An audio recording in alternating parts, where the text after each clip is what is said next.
Sounds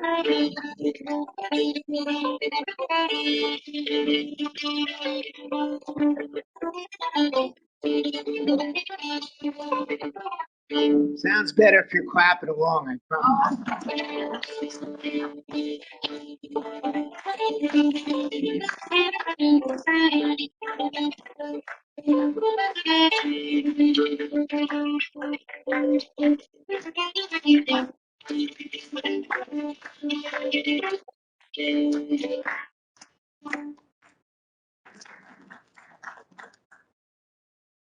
Well, my name is John Porcino, and I am so delighted to be here. And this, you know, we forget what we had before COVID. This is my first performance at a senior center since COVID. So on March 14th, 2020, I did my last performance in the school in Hartford, Connecticut. And I've done some performances since then for families, but it's my first in a senior center. So I am so delighted to be here.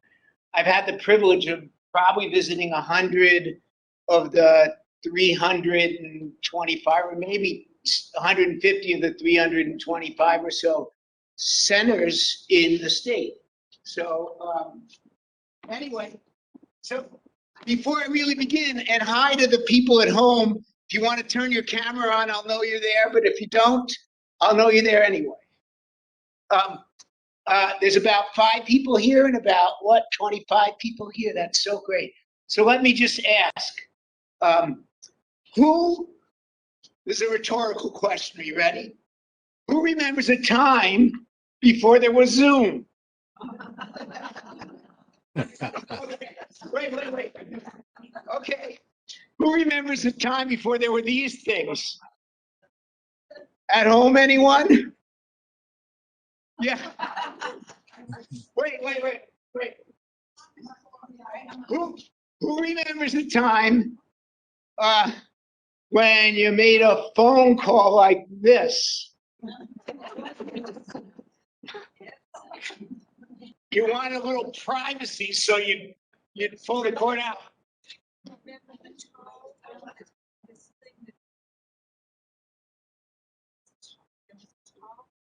I don't remember that. Does anyone else remember the tall phone that had a hook you had to put it on? Mm-hmm. A coin telephone. No, I don't remember that. You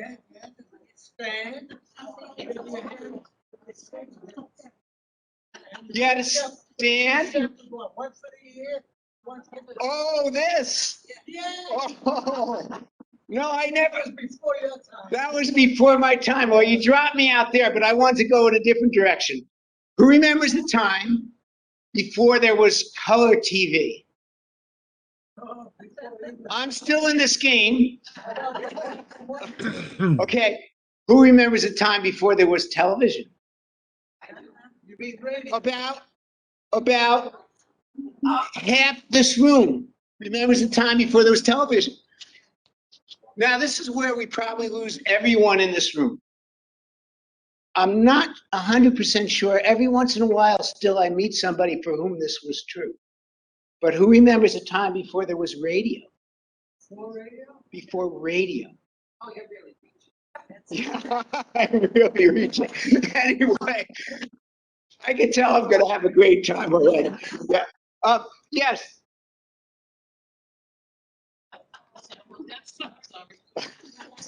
Who remembers a time before you could get interrupted by a cell phone? Well, here's my thinking. Look, for 38 years now, I've had the pleasure of making my living as a storyteller and a musician. And thanks to living in a society that had a safety net for people like me when COVID hit, I'm still here. I'm making my living. I have more work in September than I've ever had in a September. That's because people are asking me mostly to do outdoor things, and there's still time to do those. But if you lived in a time before there was radio, even before radio, what was your fun? What was your entertainment? You read the book. Yes, checkers. That changes, so I can't Yeah. be. No, just keep talking. Keep doing what you do. Do Sure, whatever okay. you want to do. Anyway, There we go. I'm gonna keep talking. Oh, it did pop. Oh, and No, just stay, don't worry about the camera. Just do your thing. I'm gonna just do my thing, and I hope the people at home will join right in with us. Here's my thinking, my imagining. Maybe it's because I chose this work as a storyteller, singer, and musician, that people maybe even had more fun in those days. Friday night would come around and they'd gather in somebody's barn.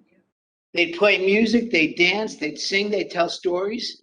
And I fell in love with those things. I think really because my mother, because she was such a good reader, that she could say to her 7 kids, Joseph, Mary, Ann, John, Paul, Jean, and Victoria, can you guess what religion we were? Can you guess? Right? She could say to her 7 kids, if you can clean the dishes in 15 minutes, I'll read to you. And she was such a good reader that was enough for me until I was a teenager. Then I might have needed a little extra bribe, you know what I mean? But we would sit. You can imagine the scene, my mother and the big couch in our living room, my mother in the middle, my 2 little sisters cuddled in next to her. Me and my brother, the 3rd and the 4th, Paul, and me, John, would sit on the outside cushions. On the arms would be my big sisters, which left only one place for my big brother. You know where it was? Nice try. He would lay across the back of the couch like this. Right? And my mother read to us wonderful, amazing books, and I learned to love story. I'll get to music later from my mother. I learned to love story. We read books. Maybe you've read them, like Treasure Island. Anyone read that? Or The Little Prince? Or even books that were little picture books that changed who I became in the world because I so learned to love story. Right? So here you got a storytelling musician. I'll give you some of the best. How about we start with a joke? Rose, but this is Rose here. Okay. I have to tell this joke because Rose is here. See, this couple, they were in their 80s and they went to this memory conference. Because you know how it's happened to me already. I'm 65, right? Yes, you too, right? Anyone here lose their memory every once in a while?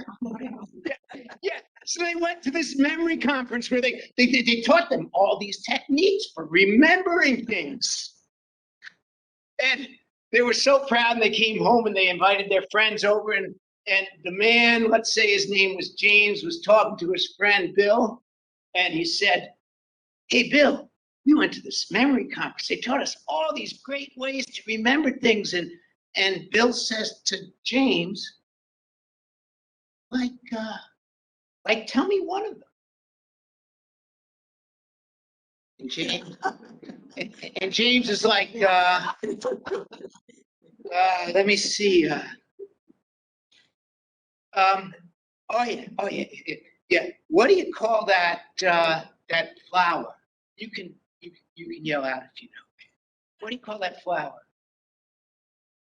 Lily? No, it's not it. The red one. Red. Oh, Rose. Rose. Hey, Rose. Come on in here and tell Bill what we learned.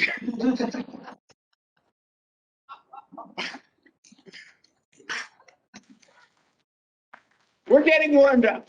Okay, so any grandfathers here? Any grandfathers here? I could be, but I'm not. I have a 30-year-old and a 28-year-old, and neither of them seem to be getting very busy. But anyway, this grandfather was walking. I'm going to warm up with a few jokes, right? Was walking because jokes, little stories, that's all they are, right? It's walking with his 5-year-old spunky granddaughter. And they walk past a whole bed of flowers. We're on the flowers theme. And the little girl looks up at her grandpa and she says, "Grandpa, look at the pretty, roses." And the grandpa looked at the flowers and looked at his granddaughter and said, "Sweetheart, they're not roses, they're chrysanthemums." And the little girl looks at the flowers and she looks at her grandpa and she says, "Grandpa, chrysanthemums? How do you spell that?"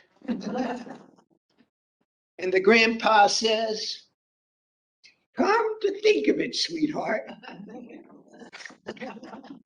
they are roses." Okay, one more to warm us up. So any librarians in the group here or former librarians? Rose and Loretta were former librarians. Well, this is a story about a librarian. See, back in the day, the libraries were not big like the libraries we have. They were these little tiny libraries. Who has ever been into one of those little tiny one-room libraries? And the librarian it might have been Burlington. How should I know? I wasn't there. Anyway, the librarian was sitting behind the desk. Can you picture it? Waiting for somebody to come into the library. No one's coming in, and the librarian's beginning to get BORE.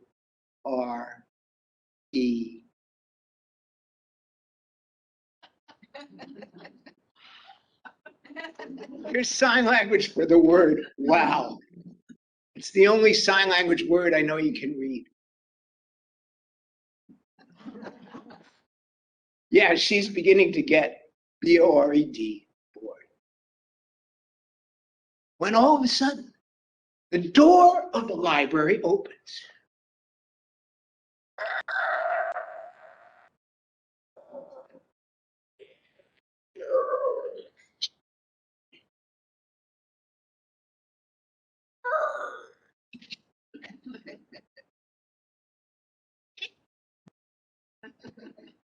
And into the library, to the librarian's surprise. Now, back in those days, there were a lot of farms around. And into the library, to the librarian's surprise, walked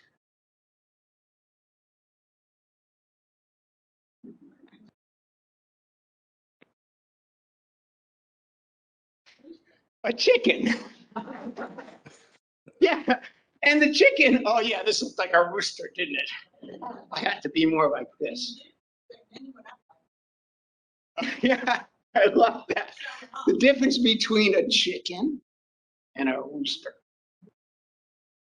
It was a chicken.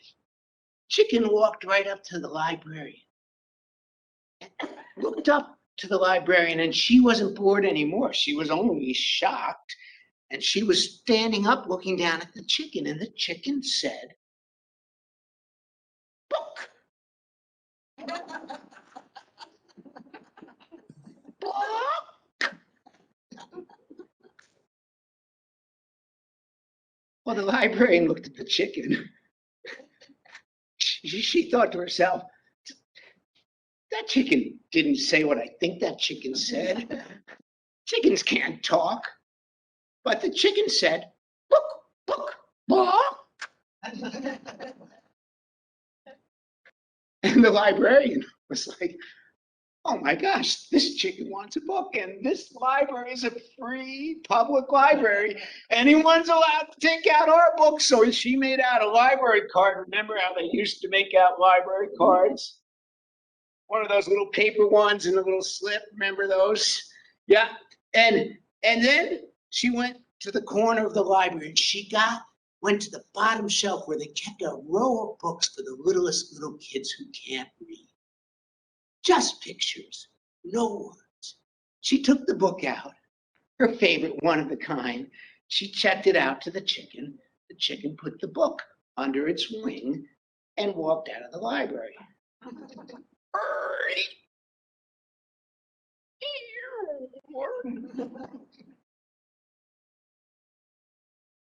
Ten minutes later, no one else has been in the library. When the door opens again, can you make that sound with me? Weak. Very weak. Can you make that sound? This table is the winning table. Listen to that. Can you make that sound?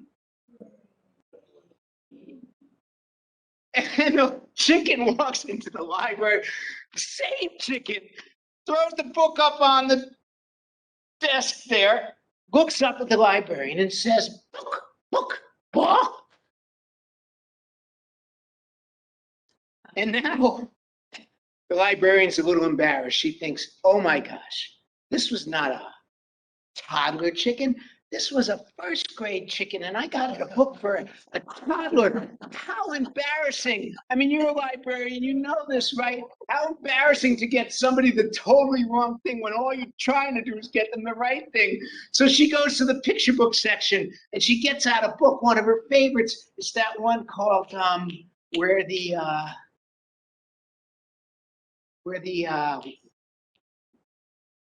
wild things. Where the wild things are. You know this story? Where the sidewalk ends. Where the wild things are. She checks it out. The chicken puts the book under the wing, walks out of the library.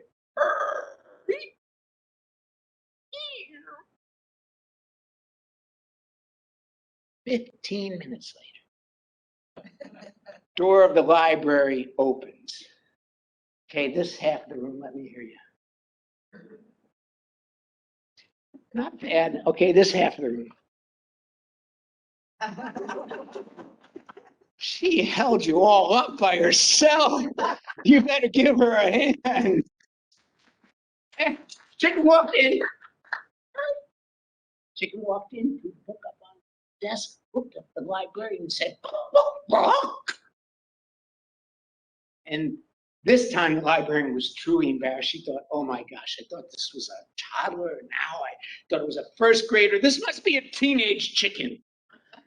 So she went to the young adult section. She pulled out a book. If you could believe it, 405 pages, all words, no pictures.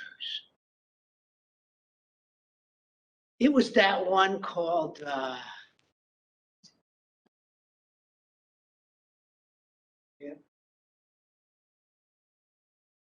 Harry Potter. Oh, okay. you were there too? It was that one called Harry Potter. She checked that out. And the chicken put that big, thick, heavy book under its wing and started walking out of the library. And this time the librarian thought, I better see what that chicken's doing with our library books. I mean, libraries, even these days, don't have much of a budget, but back in those days. So she followed the chicken out of the library. Chicken walked down 3 stairs in front of the library. Chicken walked out to the road. Then the chicken turned left and walked along the road for a good long way with the librarian right behind. Then, if you can believe it, the chicken crossed the road. And now you will know the true story of why the chicken crossed the road.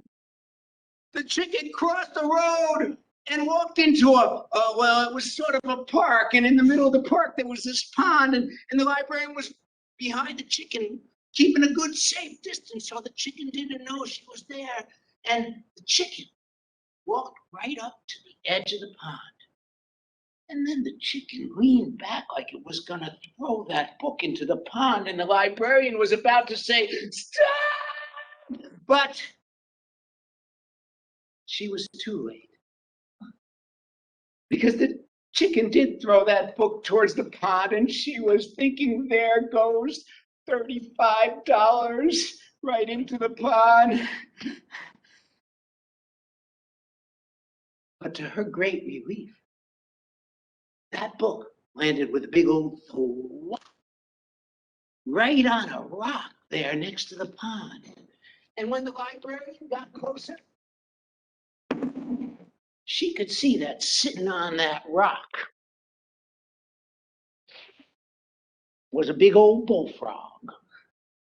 And when the book landed on the rock, they can't see me from here, excuse me. The rock was over here, really.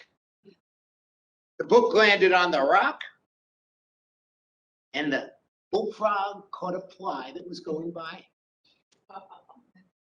And then the bullfrog looked at the book and looked at the chicken. And you know what the bullfrog said? Nice try. The bullfrog croaked. That's a good try. Nope. Rivets close. The bullfrog said, read it. The bullfrog said, read it. What? What? You don't believe me, do you? I knew you wouldn't believe me, so I had to bring the chicken with me here today. I have it. It's right here. I knew you wouldn't believe me, so I had to bring the chicken just in case I told you that story. And I got it. It's right here. See?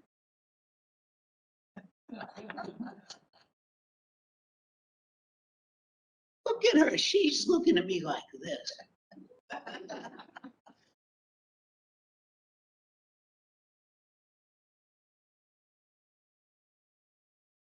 It's a chicken. Look with your very own eyes. You with me so far? It's a chicken. It is.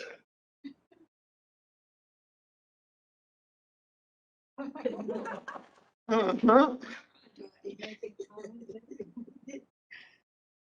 Here it is. It's right here. See? I told you. Chicken that went into the library.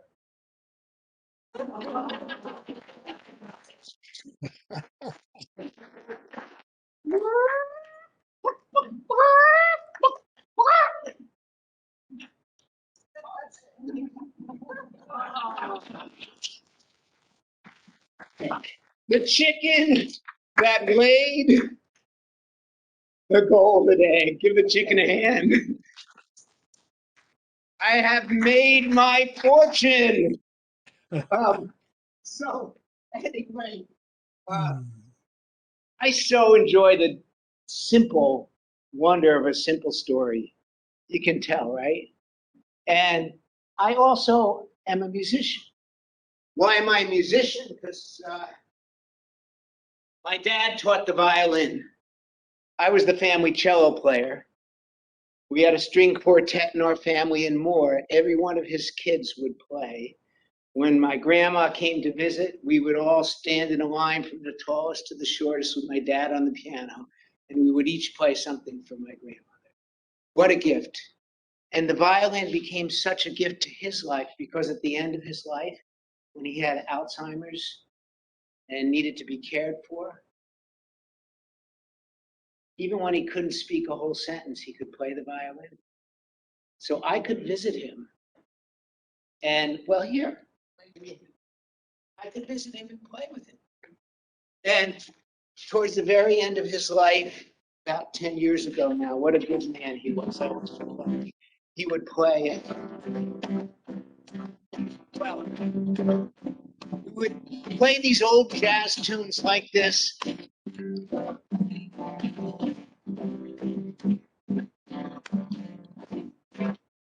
recognize the tune? This was his #1 hit when he was 55 years old.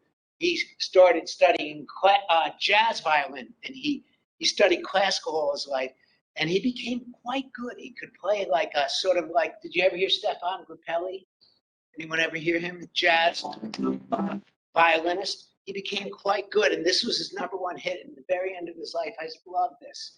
No matter what tune we were playing, you know, tunes have an A part and a B part. Who knows that much? Most tunes have an A part and a B part, or a verse and a chorus, and a verse and a chorus. You probably recognize that, right? And no matter what tune we played in the A part or the verse, by the time we played the chorus, he'd be playing this tune. So I would just follow him right along. We had a joyful song. Maybe you know it. It goes, I'll be down. Get you in the taxi, honey. Be ready about 8:30. Be there, darling. Don't be late. I wanna be there when the band starts playing. Remember when we get there, honey. 2 steps I'm gonna have 'em all gonna dance out on my shoes. When we're doing the Taylor Blues. Tomorrow night at the Dark and Strutters.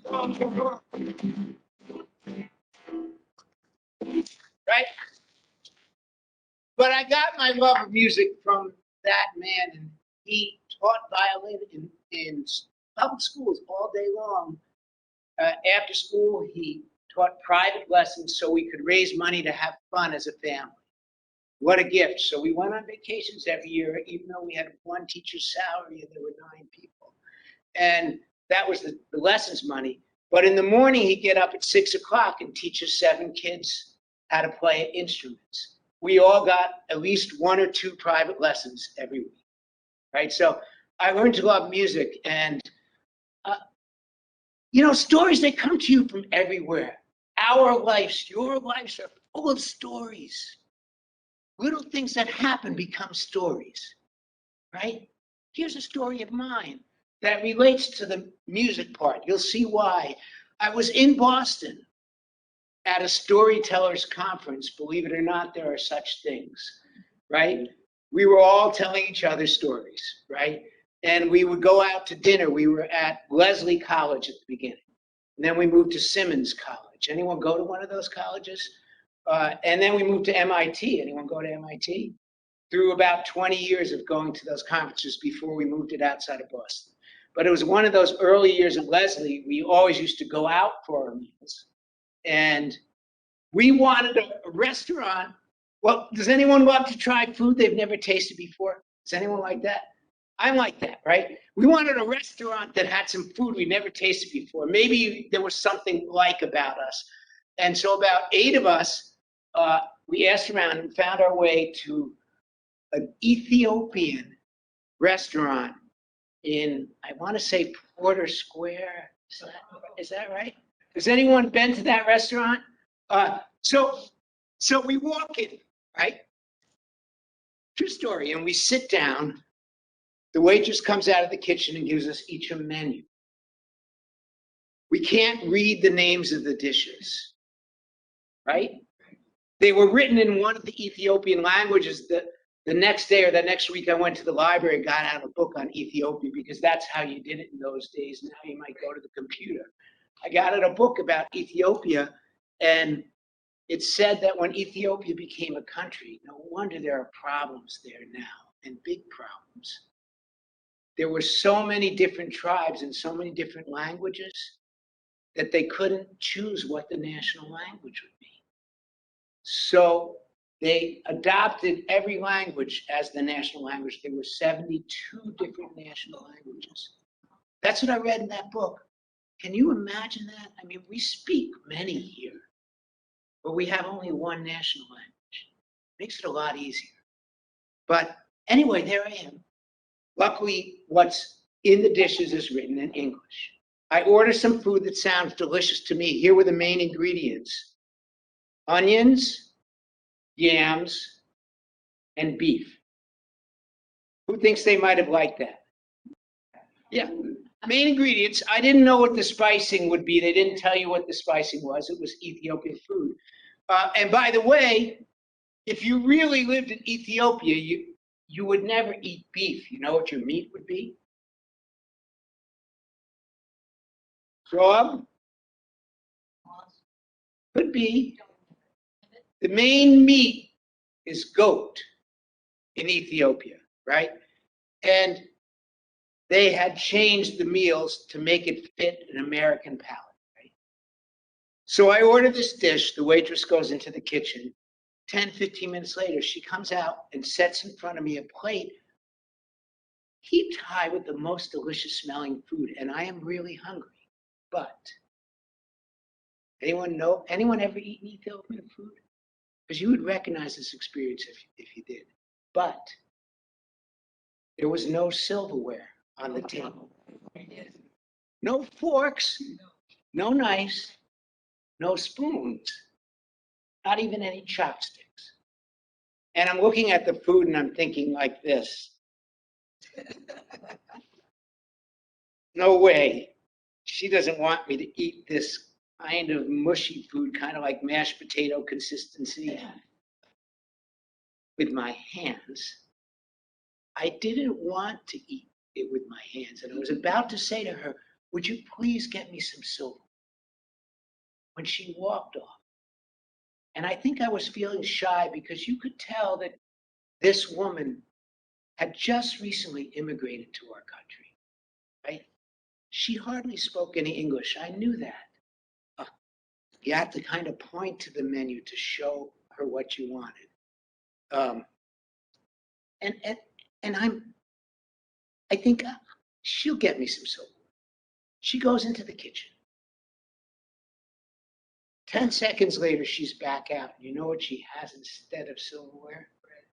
A kind of a bread, except it's not like a loaf of bread. It's like a giant pancake, like this big around and really, really thin, sort of like a giant burrito shell. Most of us know what that looks like, right? You know, and I found out the next day what it was called when I went to the library, called injera. It's more than one, or injera is one.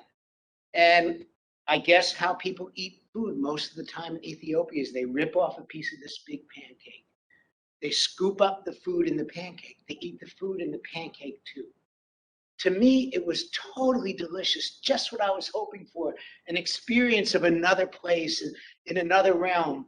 And it was so delicious. And I was walking down the street after eating that delicious meal, thinking to myself like this, boy, are we lucky, you and me, to live in this country, the United States of America, where people have moved from all over the world. And when they moved, they didn't just come here. I'm going to get out some musical instruments as I talk to you. They didn't just come. They came with everything they knew from their homes, their stories, their songs, their music, their clothing, their costumes, their food, right? And we get to enjoy it all. It's kind of amazing, really, when you think about it. Then I had an idea. I wondered what would happen if I put together a song that had musical instruments from around the world. I worked on it. Things like this don't just happen. They take work. Is that not true in your life? Anything you've done that was worthwhile took work and time, right? And after about 6 months, feels like there's something in this shoe. Oh, that's where that is. Anyway, I worked on it for about 6 months before I was able to first perform it for a group of people. I'll show you 6 different musical traditions from places all around the world, all in 2 minutes. 2 minutes. Maybe 2 minutes and 15 seconds, because I like you.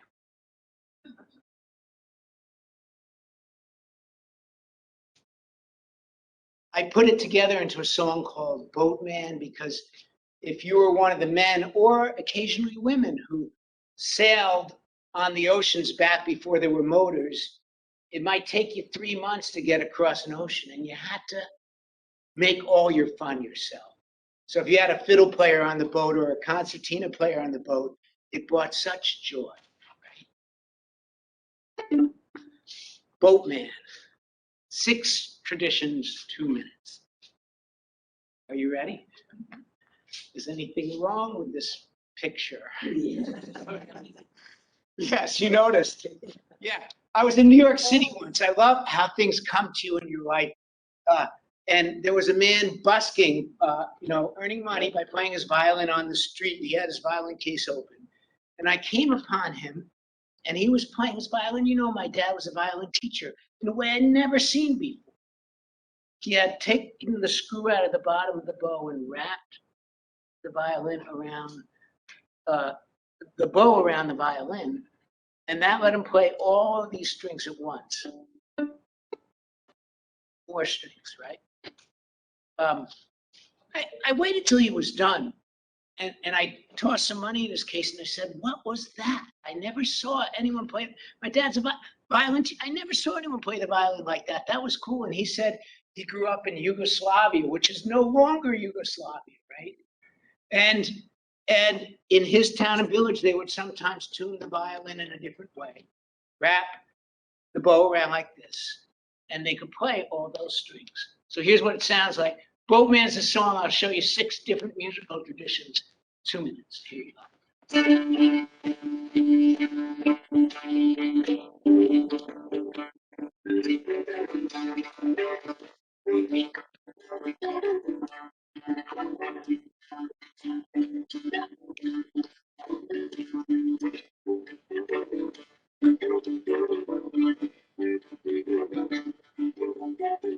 Boatman dance, boatman sing, boatman do most any old thing. Boatman dance, boatman sing, boatman do most any old thing. Dance, boatman dance, sing, boatman sing.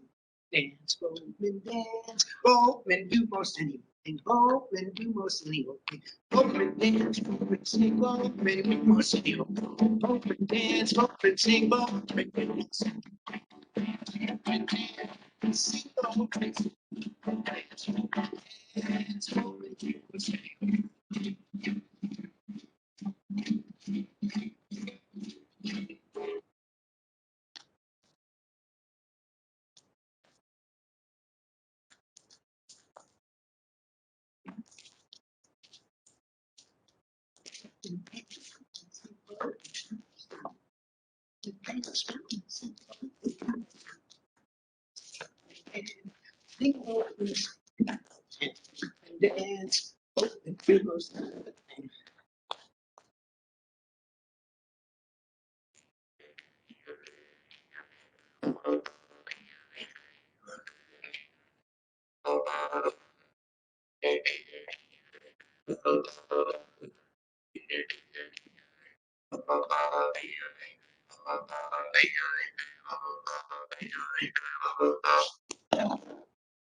Dance. And dance, do this thing.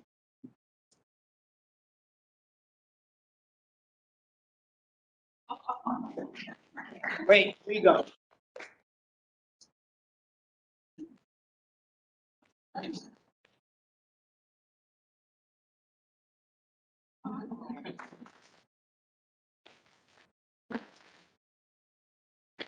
Yeah, so what you saw was the Yugoslavian style violin playing right on the streets of New York. Maybe you noticed me when I was playing the guitar. I was doing something I learned from the Spanish. Did anyone notice my hand going like that? I was in Spain. Any school teachers here? Or former school teachers? Yes, right there. My dad was a school teacher. Strings, right? And there was a time, maybe you lived in that time, where they gave public school teachers sabbaticals. They could be paid to go and learn and bring it back, right? It's much rarer now that that is possible.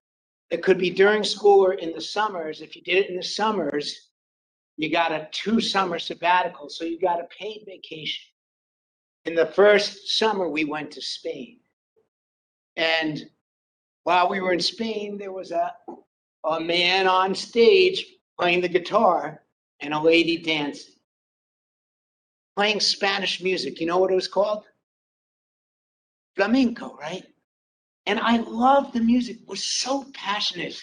And I wasn't brave enough, or I didn't speak enough Spanish to go backstage and find out how you play the guitar like that. But I was beginning to play the guitar, and I loved it. So I went to the library when I got home. That's how you used to do it, right? And I took out a book on how to play flamenco guitar, and it taught me this. Here, you can try it. Take your hand like this. Any hand, doesn't matter. See if you can make your pinky come out, just your pinky. Your ring finger, your middle finger, and then your pointer. Bring it back in. If you could do that with a little bit of consistency and a little bit of speed, you get one of the main strokes of flamenco guitar. Here, I'll let you hear. You'll notice when you see my hand go like this, just wave at me so I know you've noticed it. Can everyone see that hand?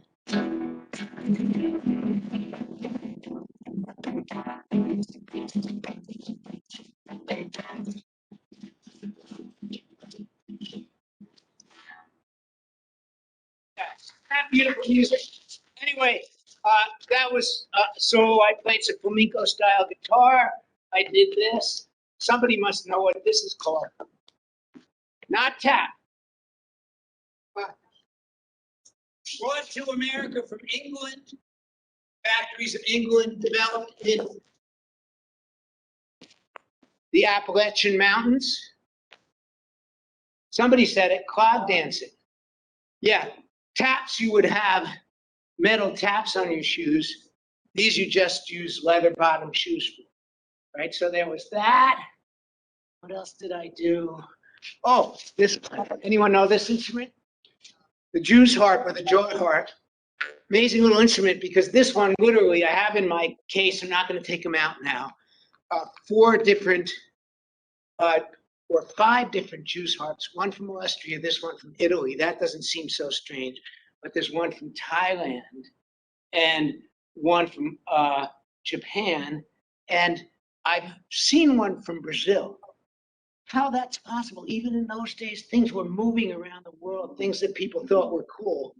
This is pretty cool because, look, can you hear it? Can you hear it now? Or now? Watch. Why can you hear it here, but not here? I am blowing, but that's to play rhythm. So if I go, you'll hear pop, pop, pop, pop, pop, pop, pop. Listen. But I don't have to blow for you to hear it. The main thing is this. I think you got it. Instruments need a sound chamber, almost all of them, where the sound goes in and sort of echoes out, amplifies, and you can hear it. Violin, what a remarkable instrument. You could play a violin in a hall of 30,000 people, and everyone will hear it. It was this magic kind of amplification that they figured out before we had amplification, right? It's really amazing. But this instrument needs a box of some sort, like every instrument. You know what the box for this one is? My mouth, yeah. And when you put it on your mouth just so, you can play it. It's a great instrument because it's the only one I know you can play all the vowels of the alphabet on it. A, E, I, O, and U. Ready? Okay, for you. We'll get there. You must have been a teacher too. No. Here you go. You remember.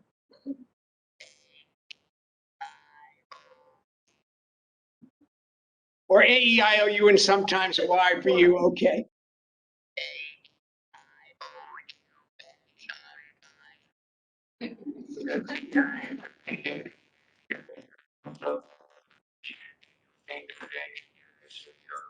Here's a story I haven't told enough. Since probably a year ago, January, right? That would be right. That's when COVID came in. Maybe the last time I was in the senior center. Can I try this on you? I want to see if it comes out. Anyone ever hear of Dr. Spooner? Anyone know about Dr. Spooner or Spoonerism? You're shaking your head, yes. A few people, few little yeses. Dr. Spooner, a real person who lived in the late 1800s in England. He was a preacher at a church, and he was a professor at Oxford University, big time university in England, a well-respected person.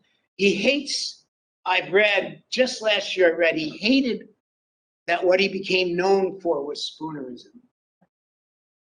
But if only he knew how much joy spoonerism brought in the world. I mean, he was a preacher. One of my favorite sayings is from the philosopher teacher Desjardins, who said,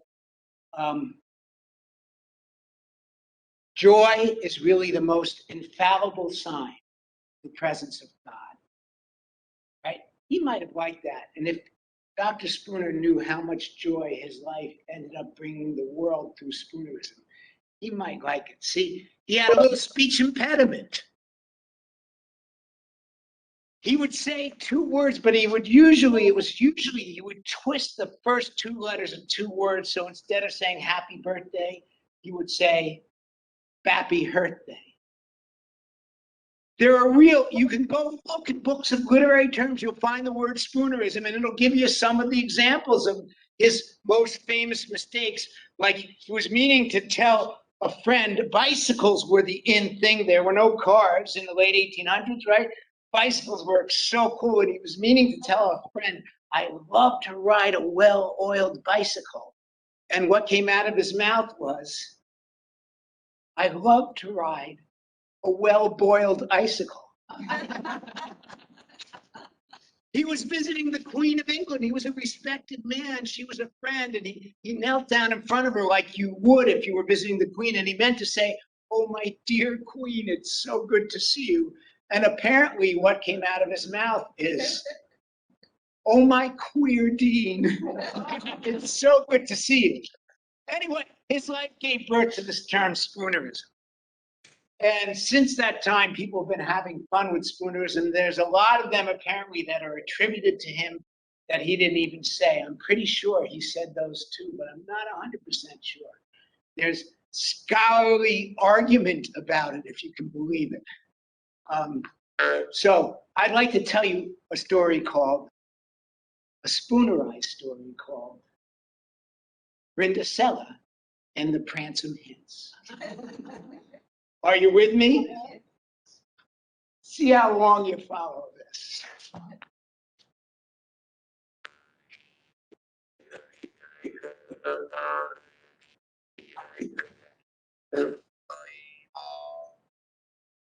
Once upon a time. Are you with me? Once upon a time. No. Uh-oh. Once upon a time, there lived a mare maiden named Rindasella. Now, what's a mare maiden? I just have to make sure you're with me. Fair maiden. There lived a mare maiden named Rindasella. Now, Rindasella, she lived in a hig house. She lived in a hig house with her 2 sad blisters and her muggly other. She lived in a hig house with her 2 sad blisters and her muggly other. Now, it seemed that the local Pransom Hints was going to have a fancy ball. He was going to have a fancy ball. A fancy ball? He was going to have a fancy ball. So he invited all the mare maiden in the land. Well, Rindasella's 2 sad blisters went to the fancy ball. And her muggly other went to the fancy ball. But poor Rindasella, she had to stay home and fleet the swards. Wasn't that a shirty dame? Well, just then, Rindasella's merry godmother appeared. Her merry godmother appeared right there in front of her, and she said, Rindasella, would you like to go to the Pransom Hints' fancy ball? And Rindasella said, Oh, I adore shoe, Mary Podgother. I adore shoe. So Rindacella's Mary Podgother, she fapped her stingers. She fapped her stingers, and there before their eyes appeared a huge pumpkin carriage pulled by Hicksite horses. Hicksite horses! And Rindicella, well, she went to the Pransome Hince's fancy ball in the pumpkin carriage pulled by the Hicksite horses. And when she arrived, she manced dairily with the Pransome Hince all night long, or should I say all night long. But Rindicella forgot what her Mary Podgother said. She said, Rindicella, be sure to be back by, spoonerize it, midnight. Be sure to be back by midnight. And just at that moment, the slop crop midnight, and Rindicella ran, and she tripped on the stairs, and she slopped her dripper. She slopped her dripper right at the bottom of the stairs, or right at the bottom of the bears. I don't know what you want to say, but she slopped her dripper. And when the Pransome Hince found the slashed dripper, he decided to fry it on the teat of all the mare feeding in the land. He decided to fry it on the teat of all the mare feeding in the land. And when long last, I'll spoonerize that for you.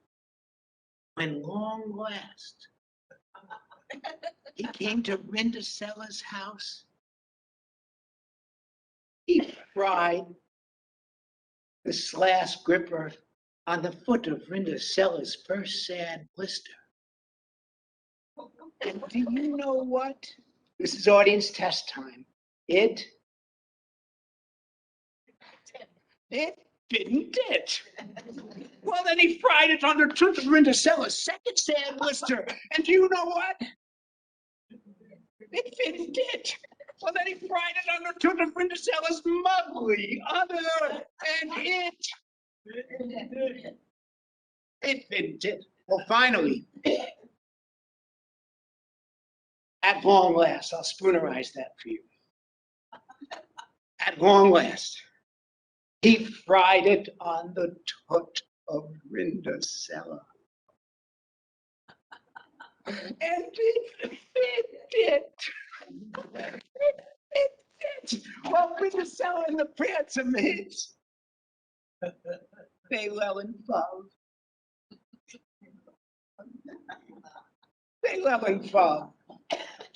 Now the story of the Maury is. The story of the Maury is, if you want a Pransome Hince to lull and pub with you, be sure to slop your dripper.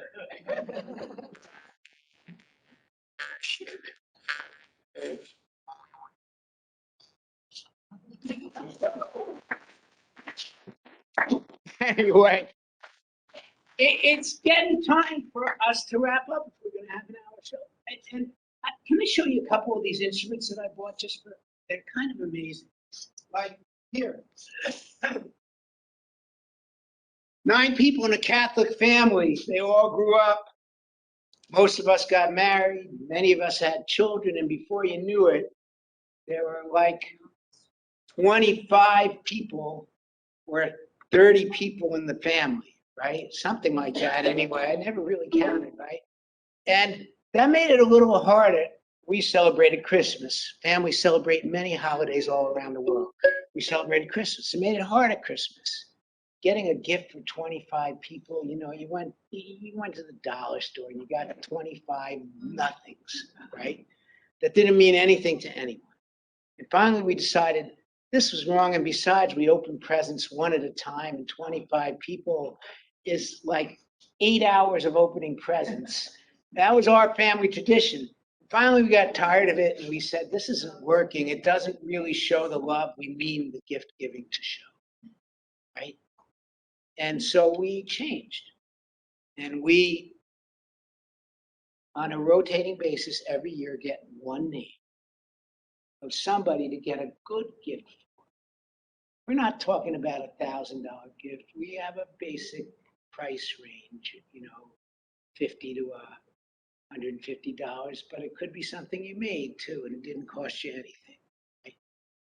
And then you write a nice card to that person to tell them how much you love them. So come Christmas, about 10 years ago, my brother Paul had me. I love how life gives you stories. And there was this little tiny present under the tree with ribbon on it. It was wrapped with wrapping paper with ribbon on it. And finally, when it came to time, Paul gave the present to me. And I was like, oh, what's going to be in this little tiny present? It's that thick.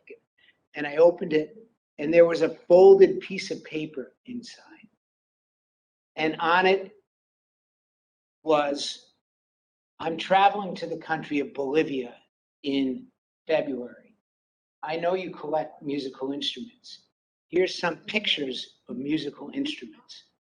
Which one do you want? And I had known about and wanted an instrument called a charango. Have you encountered a charango? You may have. If you've ever gone to Quincy Market, has anyone been to Quincy Market? And you know how there is often an Andean mountain band that's playing? They have a little guitar called a charango. Came to them from the Spanish, who had a little guitar and they loved it, and they made their own. The original ones were shaped just like this, but this was not wood because apparently they didn't have the technology to carve wood. You know what it was? Board close. Shell of an armadillo, right? That was the sound box. But I love the sound of this little instrument here. I'll play you a little bit. It definitely sounds better if you're clapping along, really. Well, listen to the difference. I'll play it without you clapping, then I'll invite you to clap. You'll hear it. It really sounds better. I don't know why.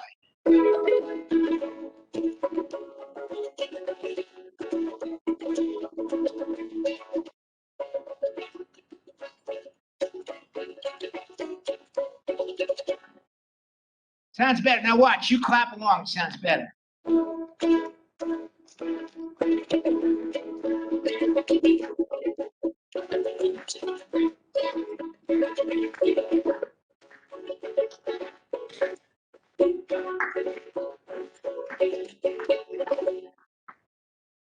That's the charango. I'll show you a couple more quick. So hard to decide. There's too many of them, but I promised you, right? Didn't I promise you? This was a Christmas gift from my sister who lives in Australia, still lives there with her 2 grown daughters and my brother-in-law in Mossman.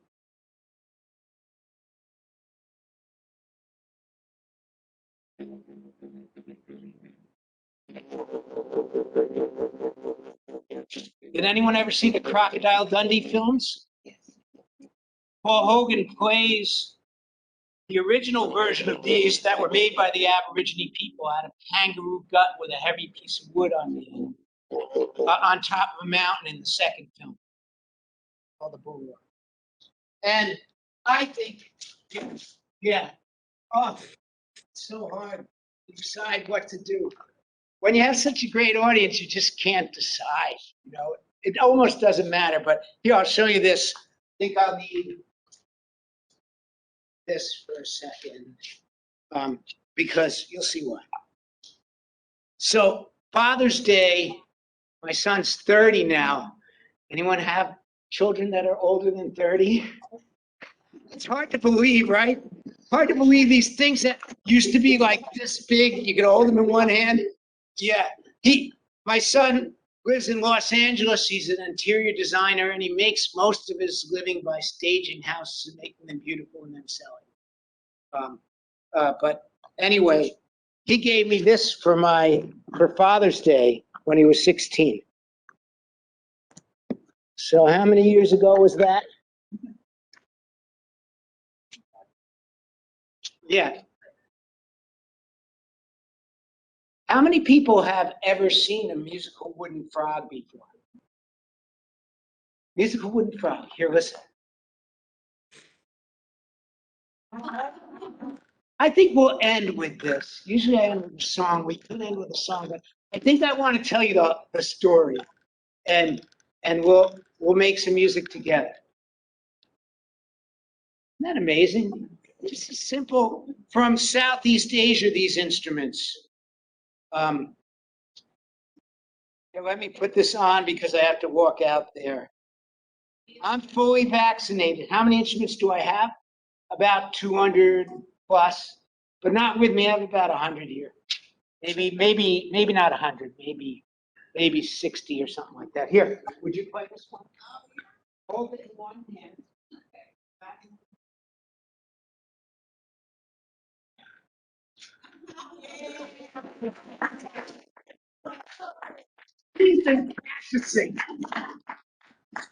Okay, you can stop.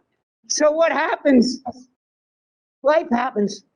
Look, one of my favorite games. You want a game to play with your family that brings out stories? One of my favorite. It's called Truth is Stranger Than Fiction. It's a very simple game. Somebody tells a story from their life. It's either true or it's fiction.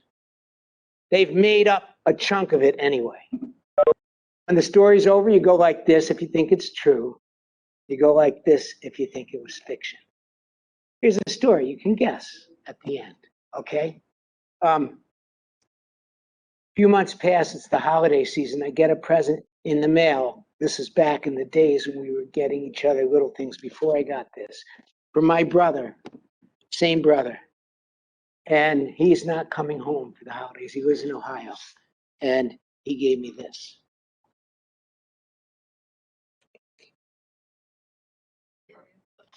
Another frog, right? That's the first one I ever saw.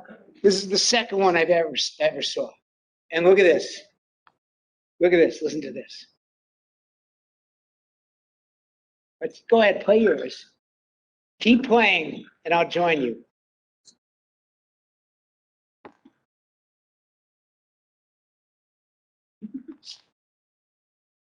Okay. Would you take this one? Hold it if you can.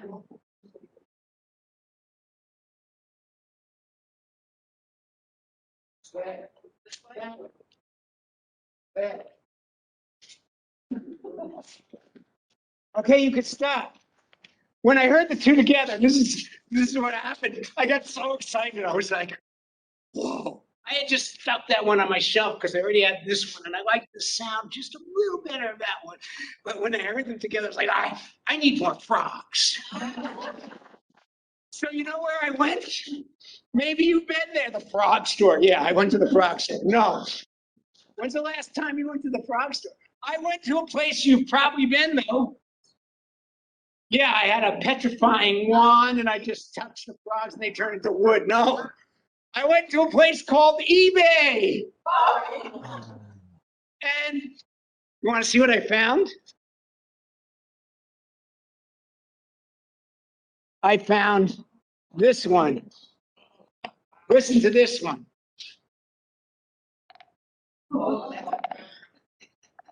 Here, would you play this one? Hold it. Flat on one hand. Scrub the back. He's been practicing too, I can tell. Okay, wait. Don't play it. Here's my favorite part of the story. You know, we got this one life in this one world. And I don't know about you, but I try my darndest to be a kind person. Life is hard enough. A little kindness makes it better. Talk about kindness. I was in the northernmost town of the state of New Hampshire at a little library doing a performance like this for families. I had my 3 frogs and I played them for people. And when the show was over, this lady came up to me. I didn't know her. She wasn't a friend or family. She was just somebody who lived in that little town. What, by the way, for the $1 million prize and the free trip to the moon. What is the name of the northernmost town of the state of New Hampshire where the Connecticut River begins? What? I don't think so. Not Dixon. It's the same as a big city in the town, in the state of Pennsylvania. No? Same as- Big city with an NFL football team in it. Pittsburgh, you win the $1 million prize in the spring trip to the moon. And you can collect it from me personally in 100 years, I promise. Okay, anyway, I'm in that little library in Pittsburgh, New Hampshire, 30 houses in the town. The lady comes up to me and says, you know, I have one of those frogs at my house. My frog has to live with your frogs. And she goes home just to be kind, you know. Think of the gift she has given thousands of people since then. You know, one little kindness, it's because it ended up in my hands with these other frogs. But she came back. I was putting my things away. It takes me 15 or 20 minutes. And she came back and she gave me this. And you would think after all these big ones, the little one wouldn't sound so good, but no, no, no. Listen to this. Listen to this.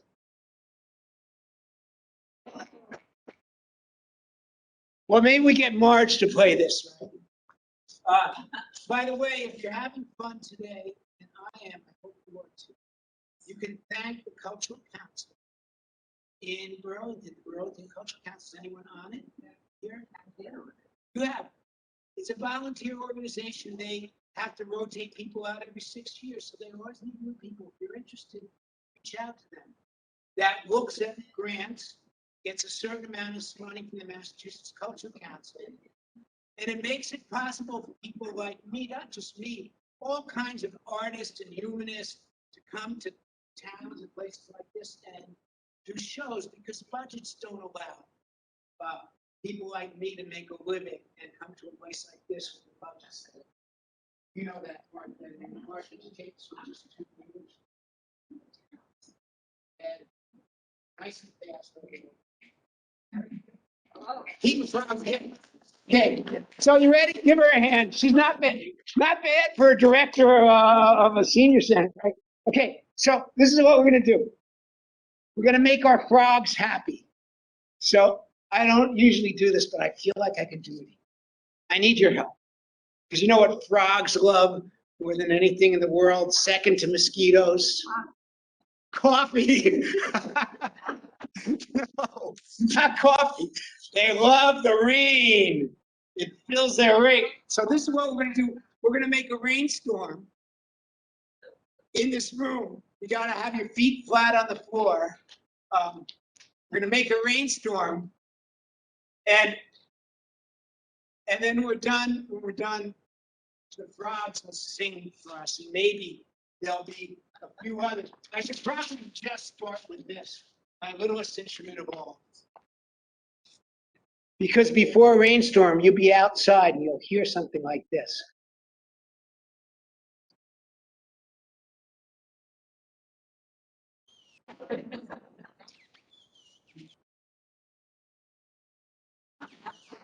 Now, to make this rainstorm, you can't join me one person early, and you have to try not to stop even if you're tired, until I get back to you with something else. If you do it just right, you'll hear a rainstorm come through the room here. Oh, you got the frog, so you could just sit and wait, starting here and going out the room over there. So the bird will be singing, it will stop. The air gets silent for a moment. And then the storm begins. Maybe it starts with a little wind. Let's see.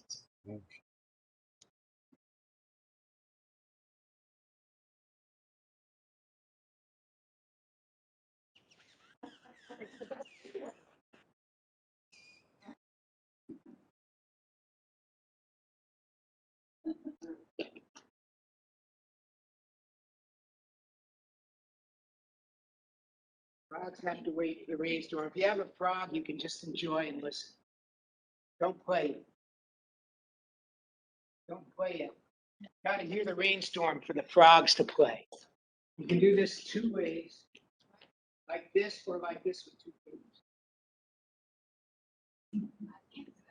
Yeah, either way, this is good. This works just as good. Just listen, it's coming.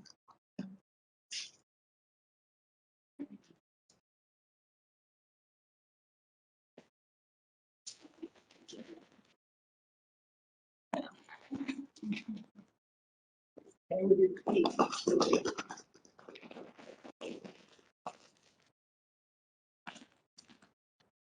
Leave this.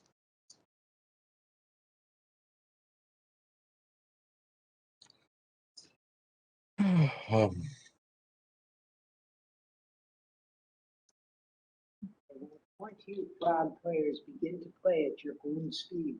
Biggest ones.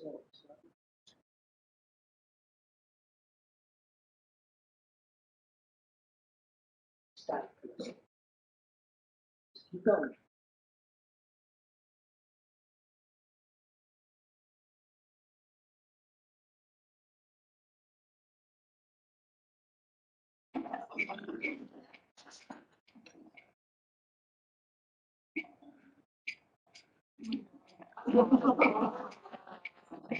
Keep going. It's really, once I start playing this, close your eyes and listen. I think it's you.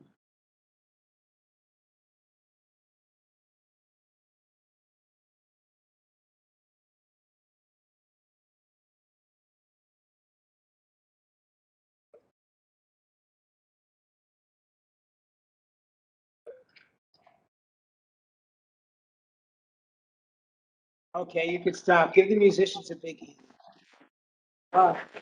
Put these in, musicians. You could just stick the stick in. We'll put them on the tables if you want to try them yourself afterwards. Go ahead. I will say this. I need to say goodbye. Oh, that's the way to say I should do this, but look, if only, and I can say this to you, but I don't always get there. If only every day we could see the world as that beautiful for just a couple seconds. You know, even a couple seconds, it reminds you of how good it is to be alive, despite the ache in your hip and your knee and the little, you know, it is good to be alive. We are lucky to be here, and I feel so lucky that you were my first seniors after a year and a half of not. So here, we'll end with a little goodbye song. It goes like this. Here's my lovely goodbye song. It goes on and on and on all day long. Would you like to hear it again? Okay. Oh, wait. Who had that little whistle? That was good. I want to hear that again. Here's my lovely good night. Goodbye song. It goes on and on and on all day long. Would you like to hear it? This is good. Would you like to hear it again? We have to, just so we can hear that whistle. Here's my lovely goodbye song. It goes on and on and on and on and on. All day long. Thanks for coming out. And thanks to the Cultural Council.